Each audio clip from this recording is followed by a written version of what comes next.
इसलिए शब्द विवेकी पारखी सो माथे का मौर। उस गुरु की वंदना करो जो शब्द विवेकी पारखी है। अगर नाम जाप ही करना होता तो विवेक की जरूरत ही क्या है? जो गुरु ने दे दिया मैंने लेके नाम जप लिया, उसमें विवेक की क्या जरूरत है? जो शब्द गुरु ने दिया मैंने ले लिया, उसमें विवेक की क्या जरूरत है? उसमें समझने की क्या जरूरत है? जैसे साहिब कहते हैं आदि नाम हम भाग सुनाया और ये मूर्ख जीव समझ नहीं पाया। अब वाणी तो ये कह रही है कि आदि नाम हम भाग सुनाया, यानी मैंने उस आदि नाम के बारे में सब कुछ भाग के सुना दिया जो मैं सुना रहा हूं, लेकिन मूर्ख जीव समझ नहीं पाया। समझ की बात करी है यहां पे, और इस दोहे का अर्थ का अनर्थ क्या कर दिया कि देखो जो लोग कहते हैं वो आदि नाम बोलने में नहीं आता, लिखने में नहीं आता, वो लोग मूर्ख हैं। कबीर साहब ने तो भाग के बताया, बिल्कुल यू टर्न दे दिया, ज्ञान को अज्ञान बना डाला। भाई वहां पर ये नहीं लिखा है कि मूर्ख जीव सुन नहीं पाया, वहां लिखा है समझ नहीं पाया। किसी ने मुझे कोई नाम दिया, ओम कलीम हरिम शरीम, अब इसमें समझना क्या है? जो गुरु ने दिया मैंने सुना, मैंने जप लिया, इसमें समझना और ना समझना की तो बात ही कोई नहीं है। लेकिन ऐसा नहीं है, कबीर साहब की एक एक बात को समझना पड़ता है। आदि नाम हम भाग सुनाया, मूर्ख जीव समझ नहीं पाया, और ज्ञानी जीव समझ गया। दो ही प्राणी हैं, मूर्ख और ज्ञानी, सुन दोनों ही रहे हैं। ये सत्संग भी सबको सुनाई दे रहा है, लेकिन सबके बस की बात नहीं है समझना, क्योंकि ये समझने की चीज है, ये सुनने की चीज नहीं है कि आदि नाम भाग दिया और मैंने सुन लिया। ये सुनने सुनाने की चीज नहीं है, लिखा पढ़ी की है नहीं, देखा देखी बात। दूल्हा दुल्हन मिल गए, फीकी पड़ी बारात। दूल्हा दुल्हन मिल गए, दूल्हा कौन है? शब्द गुरु दूल्हा है। दुल्हन कौन है? सुरता दुल्हन है। सुरता किसकी है? आदमी और औरत दोनों की सुरता दुल्हन है, और शब्द गुरु एक है, दोनों का पति है। दूल्हा दुल्हन मिल गए, फीकी पड़ी बारात। बारात क्या है? ये जितने 52 अक्षरों की बारात है, वेद पुराण गीता भागवत बाइबल कुरान, कबीर सागर, कबीर मंसूर, कबीर बीजक, ये बारात है। जब तक दूल्हा दुल्हन नहीं मिलते बारात की खूब खातिरदारी होती है। अरे मामा जी को देखो रसगुल्ला मिला कि नहीं, चाचा जी को देखो पकौड़े मिले कि नहीं, दादाजी को देखो कोई गुस्सा ना हो जाए, पूरी खातिरदारी होती है बारात की। और जैसे ही शादी खत्म, दूल्हा दूल्हा मिल गए, उसके बाद कौन मामा कहां का मामा, कौन चाचा कहां का चाचा, सब चले गए। अब केवल दूल्हा दुल्हन की बात रहेगी, उनसे घर बसेगा। ये मामा चाचा दादा ये सब चले गए, यानी 52 अक्षर, ये ग्रंथ पोथियां सब चले गए। अब केवल सुरता और शब्द की बात रहेगी। जिसको बोला है सुरत समाए शब्द में, वाह को काल ना खाए। और 52 अक्षर को कोई पकड़ के बैठा तो उसके लिए क्या बोला?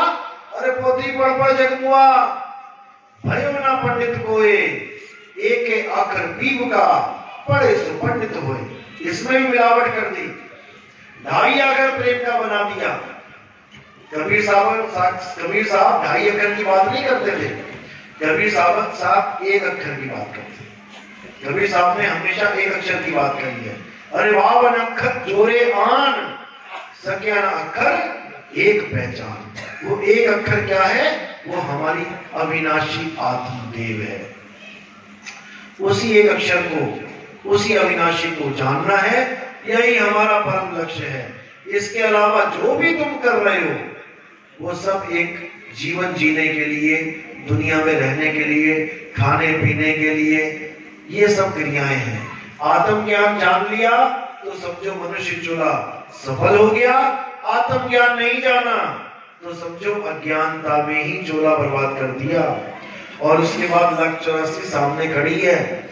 इस गलतफहमी में मत रहना कि तुम लाख 84 में नहीं जाओगे। जो भी आत्मज्ञान को प्राप्त नहीं करेगा उसको जाना पड़ेगा।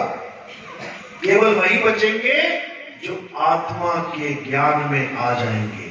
उनके लिए बोला भक्ति बीज पलटे नहीं, चुग जाए अनंत और धनी निर्धन हो सके पर रहे संत का संत। फिर उसको ये लाख 84 का मुंह नहीं देखना पड़ता। फिर उसको अगर आना भी पड़ेगा तो इसी मनुष्य चोले में आएगा और अपनी भक्ति पूर्ण करके जाएगा। कुछ लोग विश्वास नहीं कर पाते हैं, अंत समय में विचलित हो जाते हैं, लेकिन उस पर भी मालिक निहाल है, उस पर भी मालिक दयाल है। उसको भी एक मौका और दिया जाता है। 5वीं में बच्चा फेल हो गया तो फिर उसको दूसरी बार 5वीं में ही एडमिशन मिलता है, ना कि वो पहली दूसरी LKG में जाएगा। तो जहां से बच्चा फेल हो जाता है उसको फिर एक मौका मिलता है। साहिब कबीर बकस जब दीना, सुर नर मुनि सब गुदड़ी लीना। ये गुदड़ी है, यही ज्ञान गुदड़ी है तुम्हारी। इसी गुदड़ी को बार बार कबीर साहब भेंट करते हैं कि चल अब निकल ले, अब पार हो ले। लेकिन ये माया बहुत प्रबल है। जगत को तो भरमाती है, भगत को भी भरमा देती है कई बार। भगत के अंदर अहंकार, मान बढ़ाई, चौधरापा, इसी में उलझ जाता है भगत भी कि मेरी वाहवाही हो जाए, मेरा भी ये हो जाए, मेरी भी फोटो चमक जाए, मुझे भी कोई माला पहना दे। एक भगत को माला पहनाई थी, किसी काम का ही नहीं रहा वो। एक सत्संग था, वहां पे एक भगत को मैंने माला पहना दी, चलो मेरे साथ जा रहा है। वो भगत ही नहीं बना, भगवान बन गया और वो पंथ में ही नहीं रहा। तो एक माला का कितना नशा है। इसलिए मैं मना कर देता हूँ, भैया किसी को माला मत पहना, नहीं तो ये भी बाहर दिखाई देगा। ये सब भगवान बनने के लिए बैठे हुए हैं। तो असली बंदा वो है जो माला को दूर से नमस्कार कर दे। सीधी सी बात है। गुरु पद होता है, गुरु पद, ज्ञान पद। शिष्य पद होता है, भक्ति पद। कभी भी इस आस में नहीं रहना है कि कोई मुझे माला डाले, ये करे वो करे। भैया जिसका काम उसी को साजे, और करे तो मूर्खबाजी। इसलिए भक्ति करना है, उस पद को प्राप्त करो। माला छोड़ो, तुम्हें पूरा परमात्मा मिलेगा, तुम्हें पूरा आनंद मिलेगा। ये माला क्या है? तो एलर्जी कर देती है कई बार गले में, इसीलिए उतार के रखती है। तो इन मालाओं के चक्कर में नहीं पड़ना है, उस माला के चक्कर में पड़ना है जो परमात्मा तुम्हारे गले में डालेंगे। एक आम आदमी के द्वारा डाली गई माला किसी काम की नहीं। तो मान बढ़ाई, अहंकार में तो कभी भी नहीं आना। जिसके अंदर मान बढ़ाई का कीड़ा घुस गया, याद रखना उसको वापस आना पड़ेगा, उसको आना पड़ेगा। यहाँ पे बहुत बड़ा जाल है ये, लेकिन लोग नहीं समझ पाते। इसीलिए कबीर साहब कह रहे हैं कि शब्द गुरु की जब महिमा होगी 13वें पंथ में, 12 पंथ काल पुरवाना, भूले जीव न जाए ठिकाना। 13वें पंथ हम ही चले आए और सब पंथ मेट के एक पंथ चलाए। अब अगर कोई गुरुवाई करने की सोचेगा भी तो वो उस एक पंथ के खिलाफ होगी, वो परमात्मा के खिलाफ अपनी गति बनाएगा, परमात्मा के खिलाफ पंथ चलाएगा। तो सोच लो फिर पंगा किससे है, दुर्गति हो जाएगी। इसलिए ठीक है, भक्ति करो, आनंद में रहो, प्रचार करो। प्रचार के लिए खुला प्रोग्राम करेंगे, आपको मान्यता प्राप्त सर्टिफिकेट भी दिया जाएगा कि ये हमारा भगत है। नहीं तो आने वाले समय में कोई भी मुंह उठा के चल देगा, मैं नितिन दास का चेला हूं, और पता लगा इधर से लूट लिया, उधर से लूट लिया, उधर से लूट लिया। लुटेरे भी बहुत बैठे हैं। जैसे एक ही कंपनी के फर्जी कितने एजेंट घूम रहे हैं लूटने के लिए। एक मोबाइल आता है, उसकी कितनी कॉपी बन जाती है लूटने के लिए। तो ऐसे जो भगत प्रचार करना चाहेगा पूरी सपोर्ट मिलेगी, क्योंकि यही जन्म है जागने का और जगाने का। उसको सपोर्ट भी मिलेगी, पूरी सपोर्ट देंगे, लेकिन मान बढ़ाई नहीं आनी चाहिए। बिल्कुल नीवे पद में दास बन के सेवा करनी है लोगों की, तब देखो कितना आनंद आता है। और ये तो होगा, इसको कोई रोक ही नहीं सकता। परमात्मा चाहे तो भले रुक जाए, लेकिन किसी पंथ के, किसी गुरु के, किसी आदमी के बस की बात नहीं है कि इस मूल ज्ञान को रोक पाए। इसको रोकना नामुमकिन है। चलो, तो आज